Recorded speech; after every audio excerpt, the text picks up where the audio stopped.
Hello and welcome to North Country Matters. My name is Jenna Boss and I am a student majoring in social documentation here at Clarkson University. Today we are hosting a conversation about public education funding. Joining us is Potsdam Central School Superintendent Pat Brady.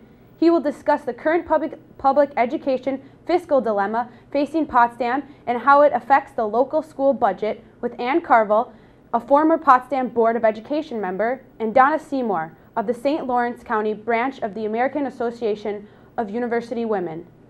Take it away, Ann. Thank you. Pat, thanks for coming over here to Clarkson to discuss the fiscal matters at the school. You're very well. First of all, let's get into the governor's stable pension contribution rate proposal. And I'll just say a few things about it. First of all, it's supposed to save us money, and you can elaborate on that a little bit. But it has received some serious criticism from the mayor of Syracuse, and the Westchester County executive compared it to crack cocaine. Great in the immediate reaction. Long term, he said you'd be in the gutter. Finally, today I read that Governor Cuomo is saying that it's financially intelligent in the short term. So what are your thoughts about it? How would it help us, and how might it be a bad idea? Well, first, school districts that are especially in fiscal distress have been concerned about mandate relief for some time. The increases in health insurance pension costs particularly are crippling school districts. So when the governor created a commission to look at mandate relief, those were areas that we specifically wanted the government to look at. They haven't done a great deal in that area, but when we saw that the governor was putting a proposal on the table to try to provide some savings in pension costs, which for our district this year is going to go up well beyond any increase that we would receive in state aid. We welcome the opportunity to look at such an offer. But we still don't have, a lot of details about it, and it's my understanding that both the TRS, the Teacher Retirement System, as well as the Comptroller de Napoli, who is in charge of the Employee Retirement System, were not notified before this proposal came out, and so now they are playing a little bit of catch up. The TRS, I know, is doing an actuarial study to try to see if in the short term or long term that this plan will work. And that's not expected to be out until mid-March, and we really have not heard from the comptroller on it. My understanding is a plan over 25 years if school districts opt into it, and that it would smooth out some of the pension costs, which currently for Potsdam School District, for our employee retirement system, is scheduled to be 20.9% of our payroll. So that's very significant cost. So 20.9% of our entire support staff payroll, and with the teachers, it is slated to go up from 11.8% to 16.5%. This smoothing would bring it down, the ERS to 12% and the TRS to 12.5%. But all that being said, we don't know what the long term is going to be. We do have some concerns that if we lock into it now, that it's going to cost us more money down the road. So really we just need to get all of the facts. One of the concerns I have, though, is that it was put out there as a mandate relief opportunity, but it is very unlikely, given the time schedules, that it's going to be something we can even consider for this budget coming up this year, because if the TRS study, for example, doesn't come out until mid-March, then their executive committee is going to need to look at it and decide if this is a direction that they would support, and that's probably going to be after our budget consideration. Oh boy, so it may be off the table anyway for the next year. It's one of those things that we can't count on right now. If it was feasible, it could cut half of our deficit that we're looking at in next year's budget. Sounds a little too good to be true, but when districts are cash strapped right now, we are looking at every option in order to either bring in revenue or cut expenditures.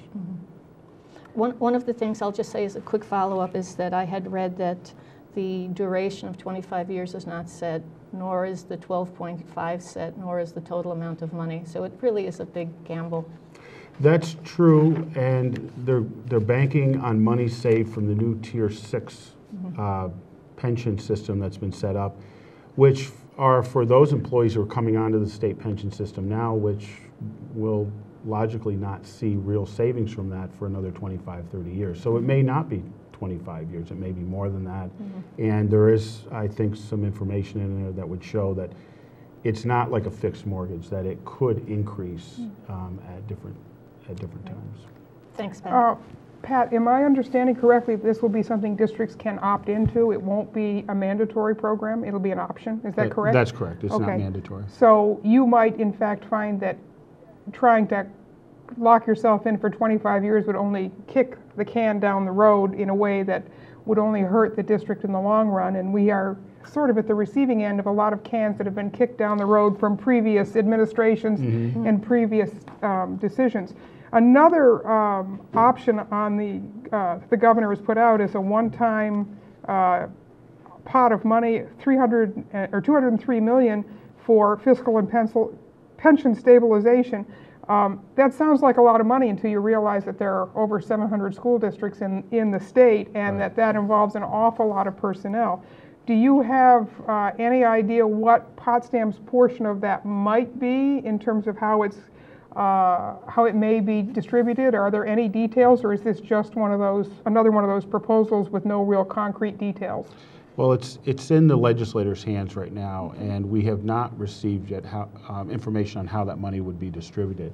It does sound, $203 million to most people sounds like a lot of money, but as you say, it depends how it's distributed. If it is distributed based on formula and everybody gets a little piece of it, then that's not really pension and fiscal stabilization, because there's many school districts that aren't facing the fiscal crisis because they're not in the same condition wealth-wise in their community and a variety of other factors. So what we're proposing, and we've asked our legislators to consider and advocate for, is that this money be distributed based on real need, and not just high needs, but some of these average needs districts too, like Potsdam and Canton, who have taken the biggest cuts in the gap elimination adjustment over the last few years.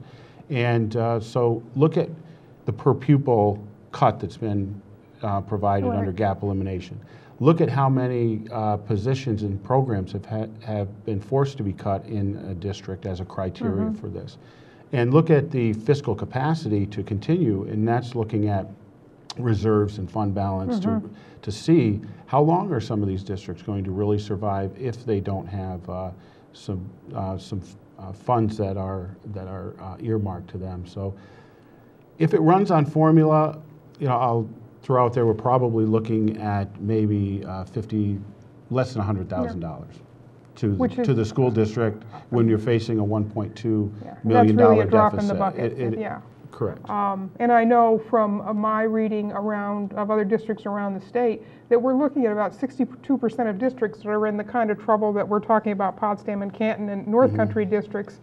Other rural districts, some of our larger urban districts are all in the same shape. So as you say, to make that money available to everybody, including the 40% that aren't in trouble, sort of cuts the purpose and just kicks the can down the road, really. It looks good on paper, but when you get right down to it, it's not going to solve any problems. Right.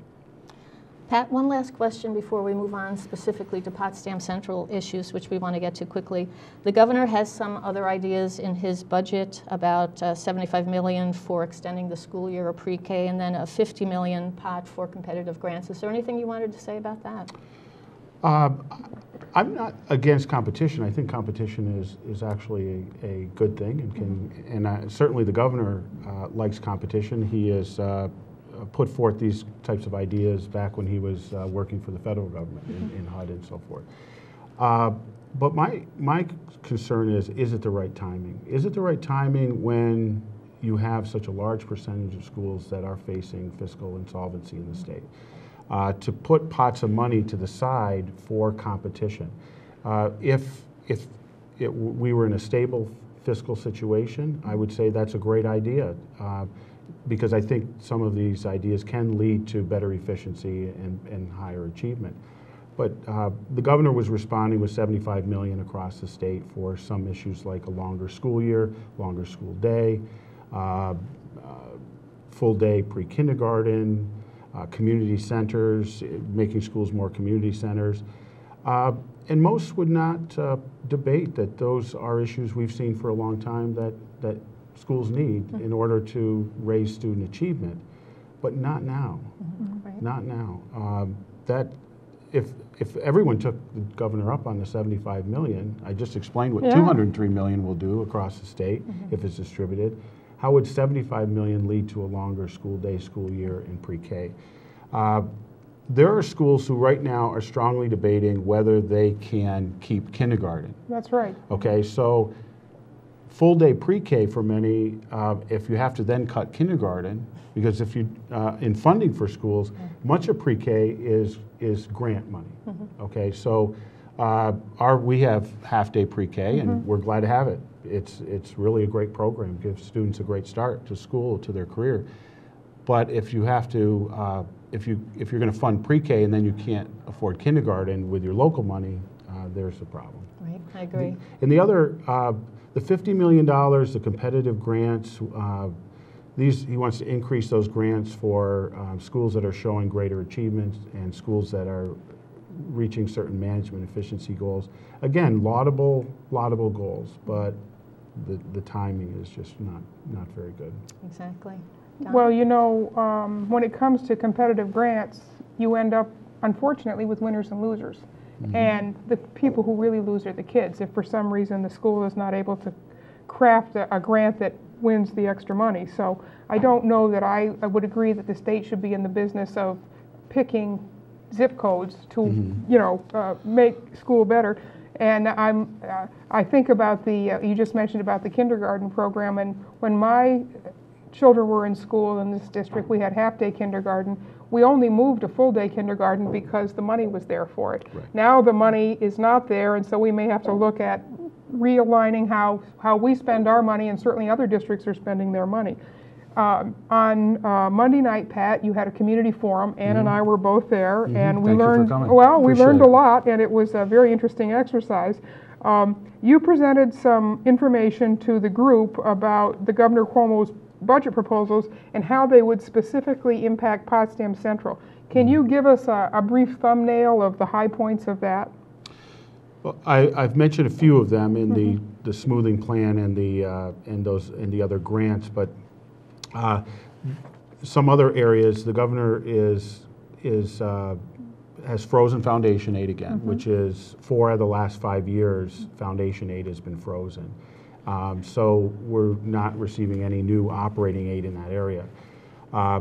He hasn't proposed much to reduce areas like transportation or building aid or BOCES aid, those types of things, which are good, but those are paid to, you pay for those services and you receive the aid the following year. For our district, and then I would say the third point would be that our gap elimination adjustment, our cut, which is over $2 million, is going to be reduced by just over $300,000.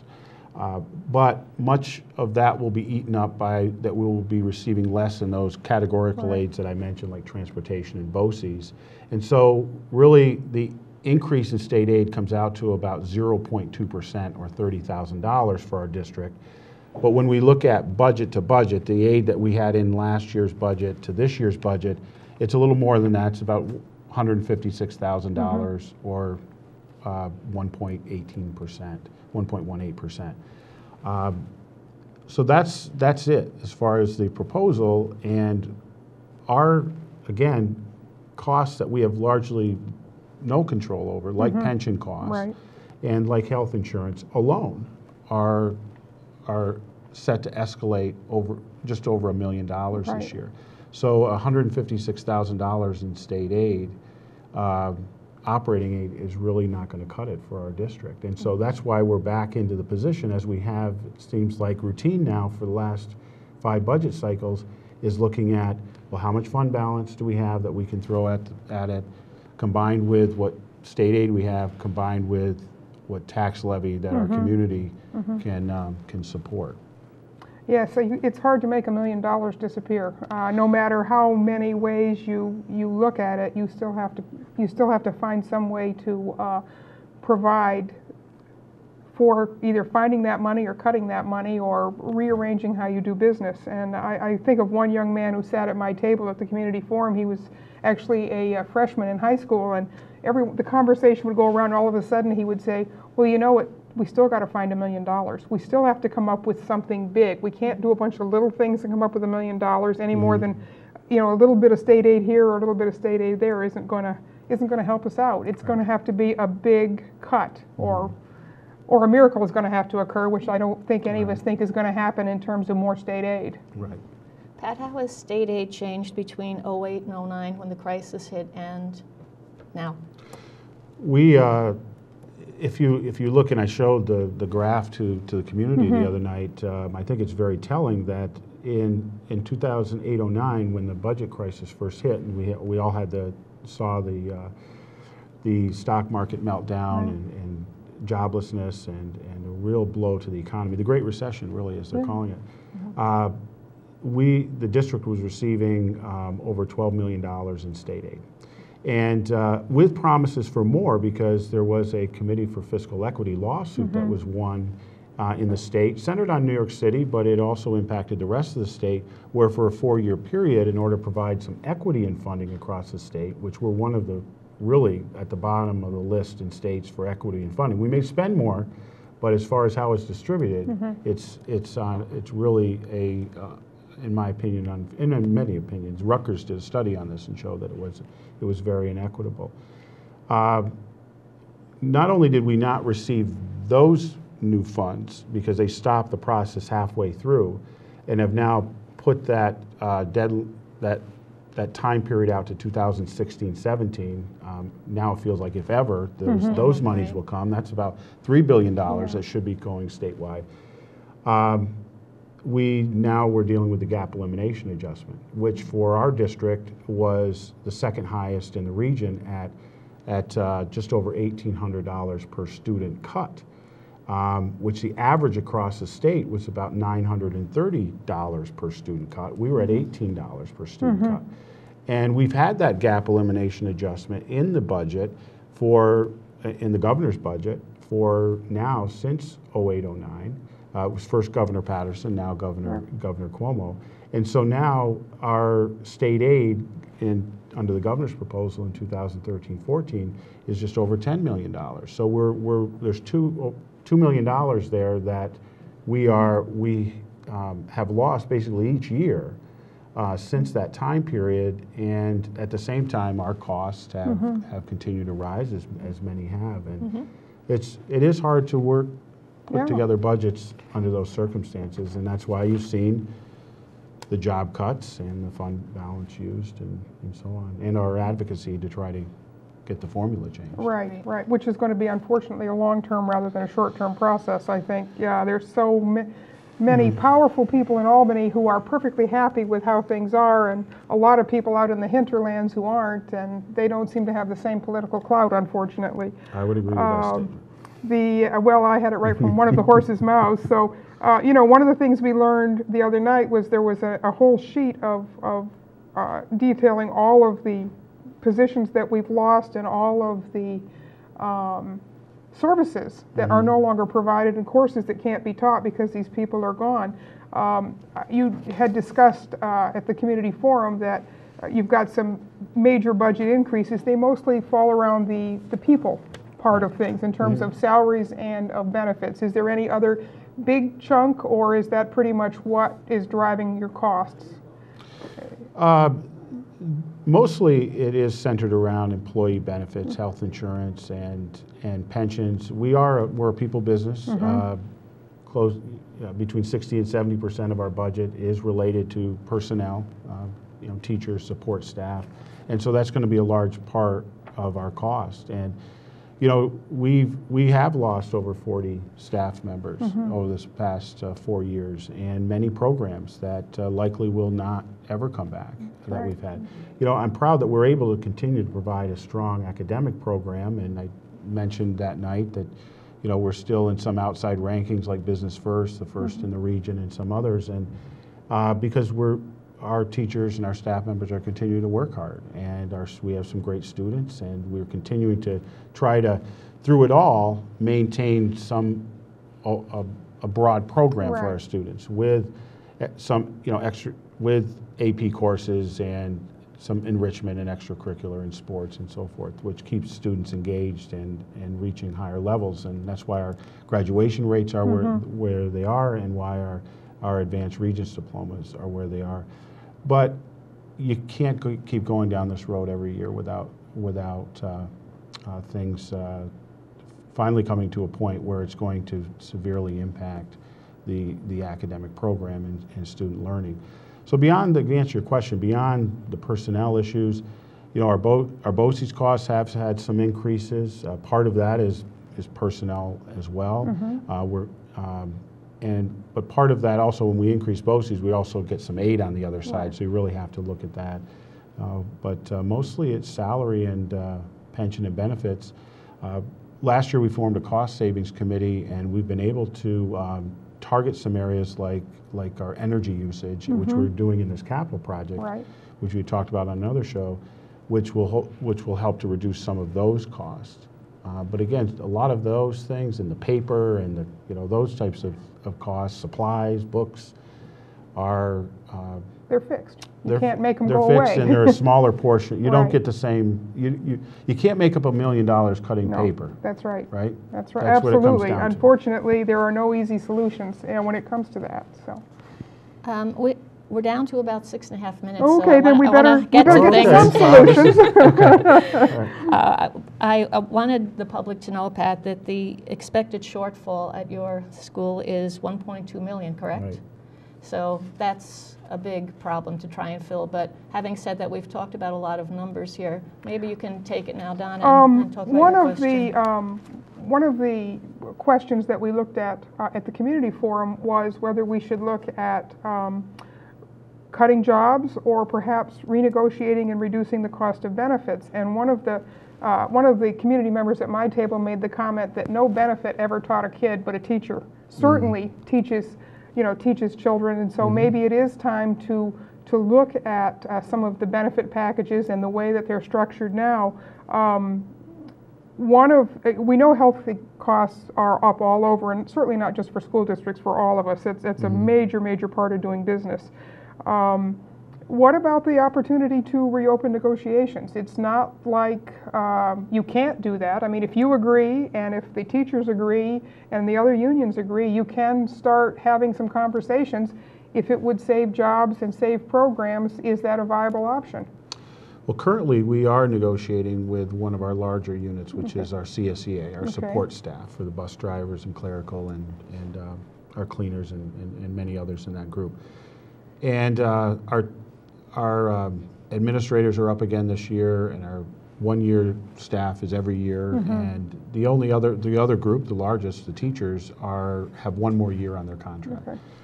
It's an option to open up with the teachers as well. One of the plans, it's no secret, that we've been trying to do is to get health insurance reform through contract negotiations. The health insurance plan came up with a new rider, as it's called, and it would save districts significant amount of money, about 12%, and it would lead to higher copays at the doctor and some higher prescription costs if you use beyond the generic brand and a few other things like that. But it's negotiable, and when we sit at a table and try to negotiate this plan, which is going to cost the employees more money, of course their sense is they want more money back in order to pay for that. To date, putting up the idea that it's going to cost jobs if we don't do this has not been a a measure that's resonated Okay. with the other side of the table. I mean, that's just the fact of the matter. It might measure with the people on this list from It the last probably 4 would, years. correct, Yeah, exactly. and the ones that may have to go this year. But Yeah. it, you know, we're certainly open to those types of conversations, and we do feel that we have to get a plan on health insurance, some reform there. But as you, and I watched your conversation with Assemblywoman Russell, you know, one of the issues facing one of the groups, which is the teachers, is the fact of the step increases each year without having to negotiate a contract. So Right. a 2.3% raise before we even sit down and talk about health insurance or any changes, and we don't have really any other money to put on top of that, doesn't make for a fair bargaining situation. No, it Right. doesn't. So. Pat, I'll jump quickly to the another topic discussed at the community forum, which is cost savings by changing the configuration of the school to a possible K-6, 7-12 model, closing of the middle school or having that as the BOCES Center. So would you expound a little bit on that? I think the board is looking at every option that's available to them, as other boards have, as we continue to face this crisis. So there's been a lot of ideas that have been put out there. One of them has been this reconfiguration, and what money could be saved by creating really 2 schools, 7th and 8th. Well, there's been not talk about 9th grade going down to middle school, 7th and 8th going to the high school, and 5th and 6th, if 7th and 8th goes to the high school, and 5th and 6th to the elementary school, and what kind of savings could there be. So there's a lot of discussion about that, and there's a debate on the board. They debated the other night. As you can imagine, just as the community, I'm sure, is going to have some real concerns and questions, and may take either side of this issue, so does the board, and so it's been a vibrant discussion. You know, I have some concerns about our middle school is a school to watch. I think it's got a strong program continuing to grow as far as student achievement, and I think that would be an area of concern that would be lost. And you know, the question comes down to, can you get the savings without having to reorganize as well? And so we have to look at all pieces of this. Donna, could you get into the magnet idea? Yeah, I can. Let me just, yeah, we're almost out of time. One of the things we also discussed on Monday night was the idea that Potsdam Central could become a magnet school and bring in students from other districts who want to specialize in art and music and things like that. Perhaps finding a way for their state aid to follow them here rather than having to charge tuition to the families per se. And other schools could look at the same model and specialize in something so that maybe some of our students would go to other places. That's kind of like the regional high school, but not necessarily in the same way. It still maintains, you know, local schools. Is that something that you can look at? We've started to have some discussions about that around the superintendent's table of how can we do this as far as making these magnet schools, and certainly each school has its own strength, and but it will be in the details of how will that aid flow and how will it impact the school that's losing that aid, what will be gained. Merger, one of the reasons that districts are looking more closely at mergers is because it comes with 40% increase in operating aid, which for 5 years, and then it reduces. Well, Pat, we have unfortunately come to the end of a very interesting discussion. You will be back with us in April to talk specific numbers about your budget, so we'll look forward to seeing you again, and thank you so much for your time today. It's my pleasure. Okay, thank you. Yes, thank you for coming. These WCKN Conversations are a production of North Country Matters, produced in the studio of WCKN on the campus of Clarkson University. This show is a civic collaboration between the St. Lawrence County branch of the American Association of University Women, the St. Lawrence County League of Women Voters, and the Communication and Media Department students at Clarkson University. Thank you, guys. Thank you. Thank you. Thank you, Pat.